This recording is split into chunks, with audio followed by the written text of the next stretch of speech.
அவர்களை இந்த வீடியோ நாங்கள் என்ன சொல்லி பார்க்க போறோம் அப்படின்னு சொல்லிச்சுன்னா, சம்பந்தர் இறந்திருக்கிறார். அவருடைய பூதவுடலுக்கு நிறைய பேர் தங்களுடைய அனுதாபங்களையும் புகழ் அஞ்சலிகளையும் செலுத்தி வருகிறார்கள். இந்த இடத்துல நாங்கள் விடயத்தை கவனிச்சிருக்கோம். இந்த சமூக வலைத்தளங்களில் நிறைய பேர் அவர் தூட்டி இல்லை திட்டி தங்களுடைய கருத்துக்களை பதிவு செய்கிறார்கள். அதுக்கு என்ன காரணம் அப்படின்னு சொல்லி நாங்கள் யோசிச்சு பார்த்தோம்னு சொல்லி சொன்னால், எங்கட மக்கள்ல திட்டுறாக்கள் ஏதாவது செய்திருக்கிறார்களா நாட்டுக்கு கேட்டால் உண்மையில நிறைய பேர், அதில் முக்காவாசி பேர் செய்திருக்கவே மாட்டார்கள். ஆனால் அந்த தாங்கள் செய்யாத விடயத்தை இன்னொருத்தரை செய்ய சொல்லி துன்புறுத்துறதோ இல்லை எதிர்பார்க்கிறதோ உண்மையில மிகப்பெரிய ஒரு சிக்கலான சமூக பிரச்சனை. ஆனால் இவர்கள் தாங்கள் செய்யாமல் அவர்கிட்ட அதை எதிர்பார்க்கிறார்கள். உங்களுக்கு தெரியும், சாதாரணமா சம்பந்தம் ஒரு அரசியல் தலைவர் 2009 பிற்பட்ட காலநிலையில அந்த சூழ்நிலையில அந்த இதை பொறுப்படுத்தி கொண்ட ஒரு நபர். உண்மையை சொன்னா அந்த சூழ்நிலையில அப்ப இருந்த சூழ்நிலையில யார் இருந்தாலுமே என்னவுமே செய்ய முடியாது. அதை தாண்டி பேச்சுக்களோ சரி இல்லை வேறு எதையா இருக்கட்டும், ஒரு குரலை கொடுத்திருக்கிறார், மக்களுக்குரிய சில விடயங்களை கதைத்திருக்கிறார். தன்னால என்ன செய்ய முடியுமோ, அதாவது அவரால் என்ன செய்ய முடியுமோ அதைத்தான் அவர் செய்திருக்கிறார். அவருக்கு அது தெரியும், அதை அவர் சொல்லியிருக்கிறார். அதுக்குரிய செயல்பாட்டை கொண்டு வரதுக்குரிய முயற்சிகளையும் மேற்கொண்டிருக்கின்றார். ஆனா அதுக்குரிய நிறைய பேர் இடையூறாக இருந்திருப்பார்கள்.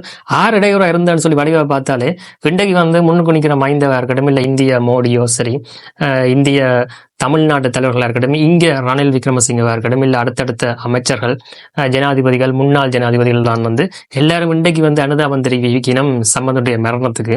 ஆனால் அவர் உயிரோடு இருந்த காலத்துல அவர் மேற்கொண்ட முடிவுகள் முயற்சிகளுக்குரிய முட்டுக்கட்டை வழங்கினதை இவ்வளவு இருந்தார். அவ கொள்கை ரீதியா யாருமே அவருக்கு சப்போர்ட் பண்ணதும் இல்லை. அவருடைய முடிவுகளுக்கு அவருடைய விருப்பங்களுக்கு ஏற்ற மாதிரி ஒரு தீர்வை கொடுக்கணும்னு சொல்லியோ இல்லது ஒரு இடத்துல நெகோசியேட் பண்ணி போகணுமோ அப்படின்றது யாருக்குமே எந்த ஒரு அக்கறையுமே இல்லை. அவர் ஒரு செல்லா காசு மாதிரி தான் ஆக்கி வைத்திருந்தார்கள்.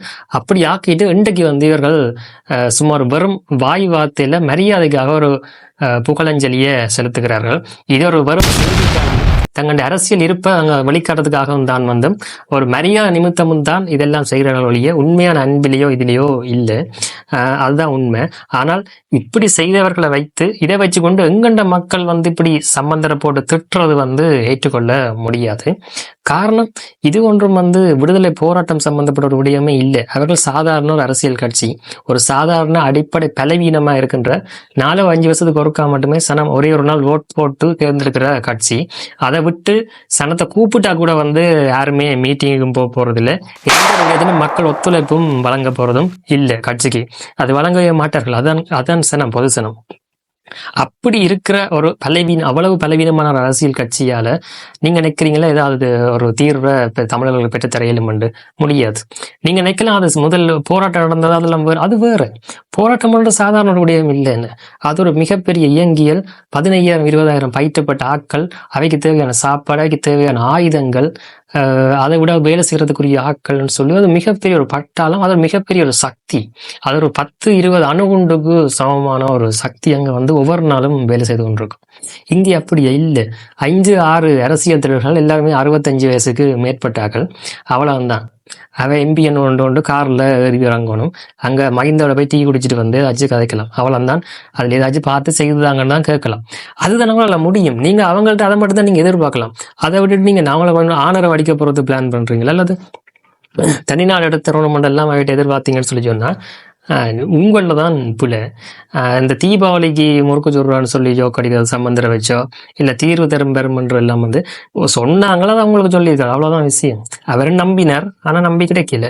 ஒவ்வொரு முறையும் நம்புறார், நம்பி கிடைக்கல. அதுதான் விஷயம். அவரும் ஏமாந்துருக்கார், நீங்களும் ஏமாந்துருக்கிறீங்க. ஆனா என்ன சிக்கலன்னு சொன்னா, ஒரு அந்த 2 தரப்பு தனக்குள்ள உதர திட்டி கொண்டு வந்தீங்கன்னு சொல்லி சொன்னா என்ன நடக்கும்? எதுவுமே நடக்காது. அப்ப இதுல இந்த ஒரு விடயம் தெரியுது என்னன்னு சொல்லி சொன்னா, எங்க முக்காவாசி மக்களுக்கு அந்த அரசியல் விழிப்புணர்வே இல்லை.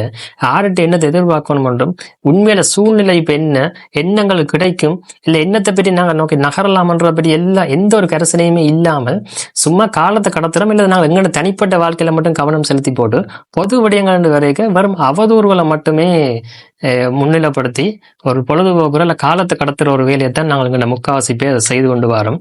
இதை கொஞ்சம் நிறுத்தி போட்டு நீங்க உங்களோட வேலையே பார்த்துக்கொள்றது நல்லது. ஏன்னு சொன்னா நீங்க அப்படித்தான் இருக்கிறீங்க.